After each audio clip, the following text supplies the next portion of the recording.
అందరికీ మరొకసారి ధన్యవాదాలు. అలాగే good morning, welcome to A1 TV Telugu news bulletin లో డీటెయిల్స్ చూద్దాం. రంగారెడ్డి జిల్లా మైలార్దేవ్పల్లి డివిజన్ లో కాంగ్రెస్ పార్టీ కుట్రపూరిత రాజకీయాలపై బీఆర్ఎస్ పార్టీ సమగ్ర నిరసన వ్యక్తం చేసింది. డివిజన్ దుర్గానగర్ చౌరస్తా వద్ద బీఆర్ఎస్ అధ్యక్షుడు వెంకటేష్ నేతృత్వంలో పార్టీ నాయకులు ధర్నా నిర్వహించారు. కార్యక్రమంలో సీఎం రేవంత్ రెడ్డి దిష్టిబొమ్మను దగ్ధం చేసి కాంగ్రెస్ కుట్రలకు ఆగ్రహం వ్యక్తం చేశారు.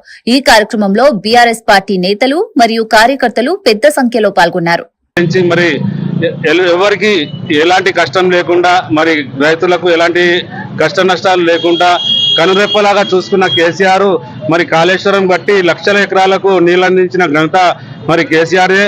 ఆ రోజు రేవంత్ రెడ్డి గారే స్వయంగా కేసీఆర్ లాంటి నాయకుడు పుట్టడు, ఇక పుట్టబోడు అలాంటి నాయకుడు ఈరోజు తెలంగాణ తెచ్చిందంటే కేసీఆర్ వల్లనే అయ్యింది. ఇంకా మిగతా ఏ నాయకుడు ఉన్నా కానీ కాకుండా అని చెప్పిన అదే రేవంత్ రెడ్డి ఈరోజు కాళేశ్వరం విషయానికి వస్తే అధికారం వచ్చినాక కళ్ళు నెత్తికెక్కి మరి కళ్ళు బయలు కమ్మి మరి ఏదైతే ఆంధ్ర పాలకుల మోచేతి నీళ్లు తాగకుండా మరి కాళేశ్వరం ఎన్నో లక్షల ఎకరాలకు నీరందించిన మరి కేసీఆర్ ఈరోజు సిబిఐ కేసు పెట్టి మరి జైల్లో పెట్టాలని చూస్తున్నాడు. కాబట్టి మరి రేవంత్ రెడ్డికి ఈ తెలంగాణ ప్రభుత్వం మరి తెలంగాణ ప్రభుత్వానికి గట్టి బుద్ధి బీఆర్ఎస్ పార్టీ తరఫున చెప్తారు, కానీ గట్టి బుద్ధి చెప్తారు. మరి ఎక్కడ ఏ ఎలక్షన్ వచ్చినా కానీ ఎప్పుడైనా సరే కానీ కాంగ్రెస్ పార్టీని ఎదుర్కోనికి సిద్ధంగా